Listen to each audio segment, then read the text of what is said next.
Hey, single roses, welcome or welcome back to I Buy My Own Roses podcast. It is me, Ariel. I am so glad that you are here and I hope you are doing well. In today's episode, we are going to be having a special guest, one of my favorite people, my good friend Simone. She is an earring designer and she's going to be sharing all about her earring business with us. She's going to be sharing the earning potential, how she makes the earrings, how she got started, the lessons she's learned, and about the community she's been able to build as an earring designer. I thought this would be a really important episode because side hustles and hobbies are things that we can use as single women to build community, and for me, that is just such an important piece of a fulfilling life to have people around you, especially other women, that you can relate to so that you don't feel lonely. And also, side hustles and hobbies give us a sense of purpose. I have a small tutoring business. I teach children how to read. At my full time job, I don't always feel like the job I have is useful or that I am reaching my fullest potential there. You know how that is if you work in corporate. So for me, teaching children how to read, it gives me a sense of purpose and it's really powerful. Beyond that, the economy is crazy, girl. I know y'all know. I know y'all know the economy is crazy. Extra money is never going to be a bad thing. So if you can find something that you really enjoy doing that you can do part-time to give you something to do and you can make a little bit of extra cash doing it, I think it would be super beneficial. So let's go ahead and get into it. Hey Simone, tell us about yourself. I am Simone. I am born and raised in North Carolina, and I reside currently in the Raleigh Durham area. My business is custom clay, which is polymer clay earrings. It's a very lightweight clay, so the earrings are very lightweight. They don't hang on your ears. I started this back in 2020 How did you get into designing earrings? during the pandemic. I was just sitting at home, scrolling on TikTok, scrolling on Instagram, and I came across a video where somebody was making earrings. And so from that, I was like, oh, I want to do this because I like jewelry. I like working with my hands and I'm impulsive too. So I was just like, I'm going to do this. And from that, I just kind of like started researching, watching other videos, and I started buying supplies. In the beginning, it was really just a hobby. Like I wasn't trying to sell anything. I just wanted to do something because I was bored at home. So I didn't really try to market anything. As I was making things, as I was getting better with what I was doing, my mom or people in my family would be like, hey, this is actually looks really good. Like, I want to wear this. And so from that, I was like, well, maybe I can actually start this into a business. So from that, I continued to work on making the product better, making the earrings better. And I was like, okay, well, I want to make a website and possibly sell these. So I made an Instagram, I made a Facebook, and just started posting. I was just posting. Again, I wasn't trying to sell anything. It got to a point where people were like, oh, like this is really nice. Like, is this on sale? Are you going to offer this at some point on a website or whatever? Talking to people and them like actually being interested is what got me to say, hey, maybe this can be an actual business. One question that I always think about when I'm watching your social media for your business is how long does it take you typically to make a set? How do you know how many of each design to make? It really depends on the design. There's some designs that are more intricate, more detailed. That could take honestly a whole day. It just depends on how many people you're making it for. So you have to come up with a design. You have to get your clay. You have to condition it. And conditioning clay is like where you basically make it soft so that you can work with it.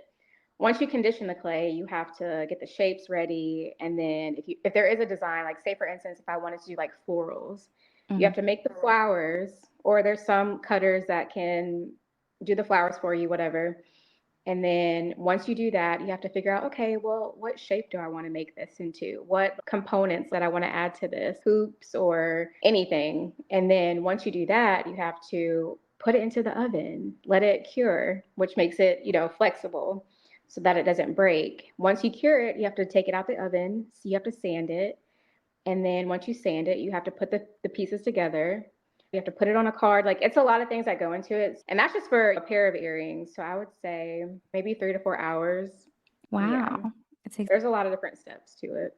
How do you prepare to be a vendor at a market, and how do you find markets to participate in? When I first started, I had no idea about markets. I knew that they existed, but I really wasn't doing them. I kind of just researched. So there's a lot of like Facebook groups for clay makers, earring makers. They have like Facebook posts where you can see like, okay, this is what you need. So I kind of looked at those to see like, okay, I need a table, I need a tent, things like that. And from there, I just like went on Amazon, bought what I needed. After a while, like you kind of get used to like the rhythm. And so I got better and better at it. You just kind of have to do your research really, because there's people that have been doing this for years. That's really what helped me. I follow a lot of other earring makers and they do markets. And so I would just go to like their page and they would tag the creator of those markets. Basically, how it works is they have a vendor application. You don't just say, like, hey, I want to do this and then show up. You can't just show up. You have to apply for it. And then they either approve you or put you on a wait list. From there, if they approve you, you pay the vendor fee and then they let you know all the details about like where you're going to be and all that type of stuff. Once I found one market, I feel like the algorithm showed me other markets, so I've just like applied to them all. And how many would you say you probably go to in like a year, just on average? As a vendor, I usually go in the fall, so maybe 2 to 3. I don't do summer. Winter is kind of cold and it's windy. And the thing with polymer clay, again, it's lightweight, so it blows everywhere. The earrings will blow off your table. I try to go like during the holiday season. How much would you say like you make from markets or just from selling online from your website? I would say for markets, if you have quality work, people shop. I have never made like less than $300 at a market. And I think the most I've made is like 800. And that's only 4 hours of just like standing out there and like talking to people. And people like to shop, people like to buy things. So I love markets. If you need like quick cash or anything like that, that is something that you could do. Markets are really, really good. As far as my website, it kind of depends, but I will say back in 2022 when I was really, really consistent with it, I made like for the whole year, and this is part-time because I'm working full-time right now at my permanent job, but part-time and me being consistent on social media, posting and going to markets, I made like over $10,000, like just from Wow. earrings, not including taxes and things like that. But you can definitely make money. And another thing is I follow a lot of other earring makers. So I've seen people start off at like 3,000 followers. And there's this one girl that I always think about. I followed her since 2020. She's at like almost 300K followers. And I Wow. know for a fact she makes six figures making earrings, but she does like all the components. So, like cutters, findings, clay, she sells it all. But I've seen people be very successful, like to the point where they quit their jobs to do this full time. So there's definitely potential. You just have to be consistent with it. You have to actually like work. You have to post on social media and like, do all those things too, because how else are people going to find you? But you can make money for sure. So considering the earning potential that you've seen from yourself and also other earring makers, would you consider doing it full time? And if not, what would stop you? I would not do it full time only because it's handmade. So it's a lot of work. If I had like people to help me out, like of course I could ask like family and stuff like that, but being that it is a handmade business, I don't see myself doing it full time. I enjoy it. It started off as a hobby. I just like creating things. I don't want to feel that pressure of having to constantly work all the time. And yeah, I could do like pre-orders and stuff like that, but to me, it's more so a fun thing to do. Yes, you can make money from it, but I don't see myself ever going full time with it. If it was something else like that wasn't handmade, that doesn't take as much time, yeah, maybe. But I like it as just like a part time thing. So, being that going full time isn't one of your goals for your business, are there any other goals that you have for it? Yes. The past year, I haven't been doing anything really. When people place orders, I'll ship the orders. The website is always going to be there. This business means a lot to me. So I'm never going to shut down my website. I'm never going to do anything like that. I think, if anything, one of the main goals that I've been thinking about is posting more on Instagram. That's one goal. Going back to like the reels and stuff like that, creating new things, learning new techniques. And then another thing that I really want to do is not only offer, because right now it's just clay earrings. I want to do other things like bracelets or rings or necklaces. What I did last year too is I started offering things that weren't clay. So like gold filled jewelry, gold plated jewelry, rings, again, necklaces, things like that. So just kind of expanding on things outside of clay because I don't want to limit myself to, just handmade clay stuff. So that would be one of my goals. One thing I really admire about you is that you really know how to build a social media following. I noticed that because you're saying like you started this in 2020. I don't know at what part of 2020 you actually started the Instagram page or whatever. But just thinking about you and you have like a fitness page as well and like all the things, it's like you know how to build a decent social media following. What would you say are like some good things to do to build a following for somebody who wanted to start something like that? Honestly, you have to be consistent. Sometimes it does suck because you have to post a lot. Like you have to post maybe daily. I won't say like 2, 3 times a day, but at least daily, like show up every day and post what makes you happy. I just posted what I wanted to post and then people react to it. And if somebody comments, respond to their comment. Don't just ignore it. I've seen a lot of people that just don't respond to comments. I respond to everything, whether it's a message, a comment, it doesn't matter what it is, email. I'm always going to respond and really just be consistent with it. And then over time, you attract the right people. They see you're authentic. You have to be consistent. That's the biggest thing is you have to be consistent, which is kind of hard because social media is not easy. It's a lot of work. Yeah, it is a lot of work. I think about that in terms of my own business. I don't even bother with the social media portion because having a service-based business anyway is really word of mouth. So referrals are a big thing. And so when you're getting like consistent referrals, it just feels like such a task to get online and show up. I have such a hard time with that, but I feel like for expansion purposes, I should be trying, but it's hard. It's a lot It really of work. is. It is. It is. So word of mouth again, like people would share my earrings on their story and then somebody would see it and then they would follow. Or if I'm at a market, I have my business cards and then they would like post that or post like what they bought and then people would follow me from that. I get a lot of followers from markets too. So that really helps. Just being out in the public, interacting with people and they see how you are and they're like, "Oh, I'm going to follow and I want to support." So you just have to meet people, network, interact, post, which that's to me that's the hardest part is like actually posting because it takes a lot of work. It's a Yeah. lot. Yeah. So it does sound like starting this earring business or just any type of maker business, especially where you can do markets and things like that, it helps you to build community and network with other people. Would you say that you've been able to build some decent relationships with other small businesses and sellers? 100% outside of markets. Before I got into markets, there was a bunch of like different Facebook groups that I was in, and it would just be a bunch of people asking questions about making earrings or messing with clay, anything like that. And just like people supporting each other, really. It wasn't any competition or anything like that. Like, we were all just trying to get help and trying to progress in what we were doing. So I would highly recommend Facebook groups, even just on social media, like DMs and stuff. Like there was this one girl that was local. I didn't know she was local until she messaged me and we met up for like lunch one day and we networked that way. And there's just so many different opportunities. Going to markets too. A lot of the times you'll run into the same people at these markets and they'll come up to your stand and you'll go to their stand and then you like find out, oh, I have a workshop, and then they'll be like, oh, well, I have a workshop too, and you just like network that way. So it's definitely community. You'll meet a lot of people for sure. So it's really good. What are some other businesses you see at markets that you think are doing really well? I would say I see a lot of candles. People love candles, and there's this one girl that I network with, and she makes candles, and she's really good at it. And a lot of the times she'll be in the distance, from me, and I can see her, and like people are always at her stand, and they're buying the candles. They're really good too. Kai's candles, by the way. And then if you have an animal, Mhm. any type of like animal vendor. So I see a lot of people selling like dog treats, leashes, collars, like customized, whether it's cats or dogs, whatever. Those tend to do really well too, because what I've noticed is like at markets, people bring their dogs. It's outside and they're just walking their dogs. I tend to see like a lot of like animal vendors do very well.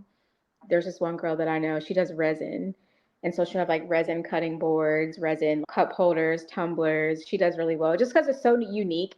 They're like things that you don't see in the stores. People like that. Definitely candles and anything related to animals. What have you learned from being a business owner? Being a business owner has taught me to not overthink things to the point where like you never progress. So just even if it's like the MVP of what you're doing, you could have like the worst earring in the world, the worst website in the world. Just put it out there because 9 times out of 10, you're overthinking what you're doing. These people are not looking at it like you're looking at it. It's coming from somebody as like who is a perfectionist, damn near. I want everything to be perfect before I launch it, and you just shouldn't do that. Just like let it out there, and then from there you can, make it better step by step. What do you think makes your business special? So if there were, you know, 3 or 4 clay earring businesses at a market, what do you think makes you stand out from the rest? Just because it's coming from my mind, these are my creations that are coming from my brain, it's unique. So you're not going to find that at anybody else's stand. You're not going to find that online somewhere. These are things that I've thought of, things that I work hard at night to create and put together. Your original there. Right. Like I'm not Shein where they just copy the designs. That's another hard thing about it too is sometimes it takes you days to think of a concept or a prototype for an earring. It's a lot of work. Like it really is. Like you have to think about, okay, I have to put this shape together, these colors together. I have to blend this together and then put this component, whether it's like a jewel. Do I want to do a hook earring? Do I want to do the huggy type earring? Like there's a lot of things that go into it. And you have to like put that stuff together. So it takes a while, but yeah, it's all coming from my head, the uniqueness of it. I think that's what makes it special. If someone was thinking about starting a clay earring business, how much money would you say they need to probably start up with so that they can buy just the initial supplies to start making a few designs? And how many designs do you think somebody should start with? Well, to answer the second question first, definitely don't start with a bunch of designs. Just pick something basic because you have to learn the techniques. I would say start basic with like straight up out the box clay. Don't try to mix colors and do all that stuff first. Like, figure out how the clay works, how to mold it, and things like that. I would say 1 to 2 designs at most. As far as pricing, clay is not that expensive. It's like maybe $2 if you go to Hobby Lobby. I think Hobby Lobby still sells it, but $2 for the clay. You need something to cut it with. That's like $1.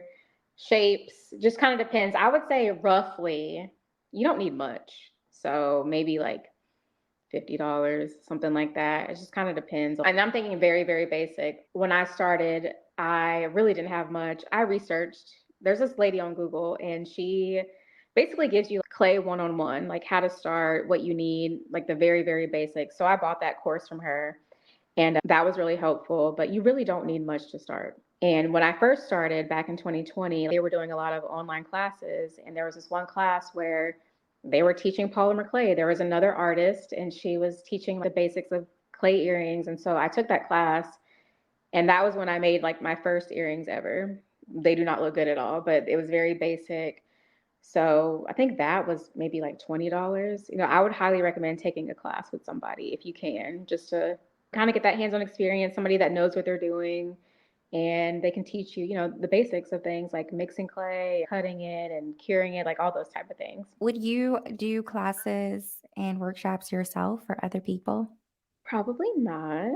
I feel like I could teach it, but that's just not my interest of teaching people how to do clay. I will give you recommendations of where to go.